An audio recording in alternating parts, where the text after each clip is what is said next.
Stanley, thank you for your question. I want to make some clarification.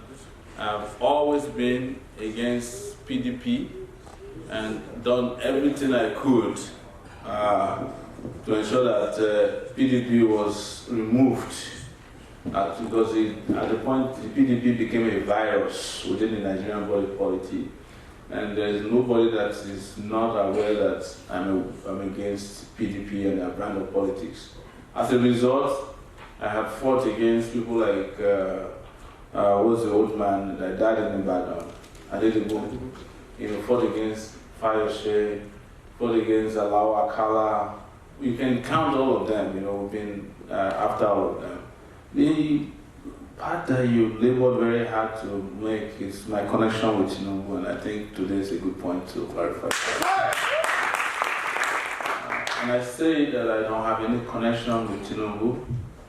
I was shot into limelight at the same time that Tinubu was shot into limelight. Tinubu was a senator of the Federal Republic of Nigeria in 1992, after Babangida packaged that his transition program. I was the president of the University of Lagos Student Union. When they annulled the election, was the time we came in. If you're a student during our own time in the 90s, we actually did not believe in Babangida's transition program. And we said it because we knew that it would not go anywhere. Babangida was named Maradona because people knew that he was a liar and a deceiver. And we fought against it. But the moment they shot themselves in the foot by allowing Abiola to be elected, so we stood up and rose and fought it. Let me shock you with another thing. When Mandela came to the University of Lagos, I think around 92 as well, thereabout, and Abiola accompanied him to the University of Lagos campus. You know how the campuses are volatile. We drove him out. He ran away without taking his hat with him. The students collected the hat because we had linked him with corruption over time. But when this issue came up, I will say to you that when we will go to meetings, if there's a sitting arrangement for activists, Tinubu is behind me. I don't believe in religion, otherwise I would have said that. I've said this before, man and God. We were so powerful in our days, even though we were young people, that we were recognized for our bravery, not our age. Tinubu is definitely older than me, but Tinubu has never been more prominent than I am in the 90s. If you go online, you see a video circulating. I was standing behind MK Abiola in 1993. That day I was outside that. Exactly. So, you can imagine, we were there to tell him to discard the politicians who were burden to him. Because of that, when we went inside, we saw all of them collecting money. And we told Abiola, these people will betray you. So, when Tinubu then left to come and form Nadeco abroad, we stayed in Nigeria. I didn't leave Nigeria until 1999. We didn't go anywhere until the military fell. So when you're talking about if I was in the army, I would be a general and Tinubu would be a colonel. He's older, but in terms of ability to fight for what I believe, I'm better than him in that regard. But what happened is that in 1999, the moment they saw the opening, they came back from abroad. They didn't even ask to see Abiola before they met with the military leader at that time, Salam. And Abiola was killed the next day. But here is the truth. The pro-democracy movement, good people like you and I did not take the opportunity in 1999 when it came to us. We still ignored it and allowed riffraffs to take over the democratic space. And when the likes of Gani now came in 2003, they had already consolidated their hold on power. And Gani was barely able to get 50,000 votes, even though the man came before his time. Nigerians were asking, as they say in the Bible, that they want to vote for Barabbas, which was Obasanjo. When they had a Jesus Christ Gani, they said, give us Barabbas. And that is the country that you have now. But to address the Tinubu thing, I've only met Tinubu once in my life. And that was in 1999 before I left. I was in company of one Dr. Fashion, who was OPC leader. And Tinubu was passing by with Obanikoro, this same Obanikoro. They were canvassing for votes. And they said, this is Tinubu. Tinubu was wearing sandals. Yes, his leg with ashes, he was been roaming around. And at that time, he didn't even have money. I left Nigeria in 1999 because I knew the transition program would not deliver anything to, and of course I had become sick, at that point. So I did not go back to Nigeria until 2004. So all the time that Tinubu was governor for 4 years, I wasn't in Nigeria. So I went and met him.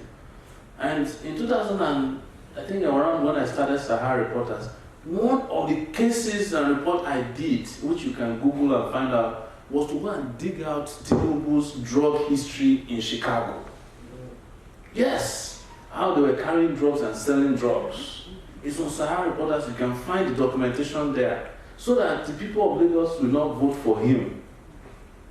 But they ignored it. Gani found out that Tinubu didn't have certificate. They ignored him. The Toronto, was it Toronto? No, Toronto was the speaker, but there's a Chicago certificate scandal. So when people, and then Jonathan and his people started cooking up the story that I'm working for Tinubu simply because they couldn't bribe me. Between Tinubu and Jonathan, who bribes more? Tinubu does, Jonathan does, but Jonathan had a federal purse. But this is why I will shock you, Stanley. When Jonathan was denied his mandate to become president, when the Yar'Adua people were playing games, he fell upon me and others working as Sahara Reporters to fight every day to let Jonathan become president. You can verify that. And when it was over, he sent Oronto Douglas to me that whatever I wanted, I should ask him, that he should ask me to pack my things and come to Nigeria. I told him, I said, I don't have the tolerance or temperament to work in government because I will say my mind and you drive me out the next day. If you can do us a favor, govern Nigeria so well. Do you know what Jonathan's first act in office was? The wife took the presidential jet to Lebanon with a woman called Bola Shagaya to go and buy gold. That was my first report on him, and he got upset with me. After that, he sent a guy called Imani Boro. That was said, Jonathan is in this thing, he's asked me to come and see you. Just so that you understand the period, was a period there was ash in the skies in America. So I told him I'm going to California. When I came back, he still in town because the ash would not allow him to fly back. It was a volcanic ash. Yeah.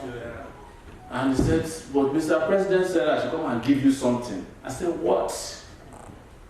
Because I'm taking pains to expose these things to you because sometimes it hurts me.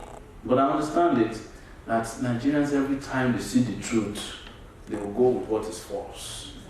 And the truth in my case is that you've known me for 10 years. You think the federal government of Nigeria will know that I have a relationship with Tinubu, they won't be able to produce a telephone conversation with me and him. Or with all the security apparatus in the country, they can't find where I'm meeting with him and collecting money, as they say. No, the reason I'm able to do what I do is that I don't give a damn about any one of them. When the Buhari people came and they started messing up, the first reporting about how they were hiring in the CBN and drew the back end was provided by Sahara Reporters. The first report on how the chief of army staff was buying houses in Dubai was provided by Sahara Reporters. Even the letter, the report about the wife complaining about the cabal inside this thing was provided by. The first reporting on the fact that Buhari was sick and was tendering to his health was provided by Sahara Reporters. The first reporting about the 500 million naira they collected from MTN to do the MTN deal.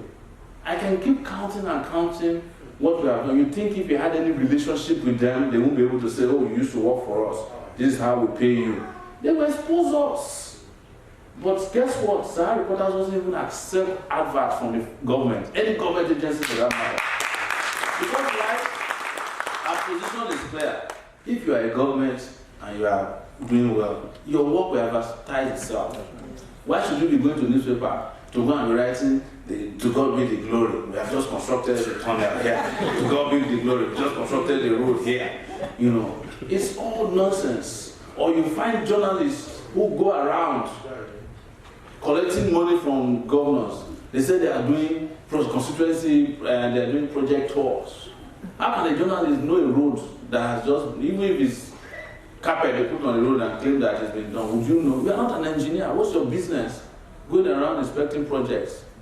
So that is just to explain to you that it is fallacious that I have any relationship with Bola Tinubu, and anybody who says otherwise, I challenge them, because I'm speaking before the world, to present the evidence to anywhere, anybody and anywhere in the world. Thank you so much. So I don't want you to keep repeating the same thing. I know that I'm not able to defend myself everywhere, but I want it to be on record today that I challenge anyone who has ever seen me. In fact, I think if I fall on top of Tinubu, he will not recognize me. Of course, if he falls on top of me, I will dodge him and he will crash. There's no question about that, because I know him. And I know that he's part and parcel of the corrupt political establishment in the country. So why would I have anything to do? They are the people I'm planning to dislodge. The Tinubus of this world. It's not only, what's it that is sad? It's, we're not even talking about them enough.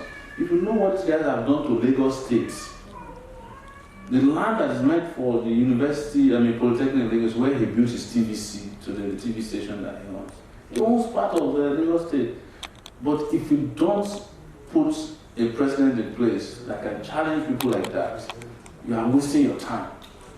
Because his corruption is in the open. But he has been able to cover it up using his own political power and also by controlling the media. If you want to know people who are Tinubu's friends, go to the media. He controls the entire, they can't write anything against him. Because he gave them land in Lagos, built houses for some of them. And like I told you, the first thing I did at this event is to declare my assets. I have nothing. If I die today, I worry for my children. They have nothing but my mortgage to inherit.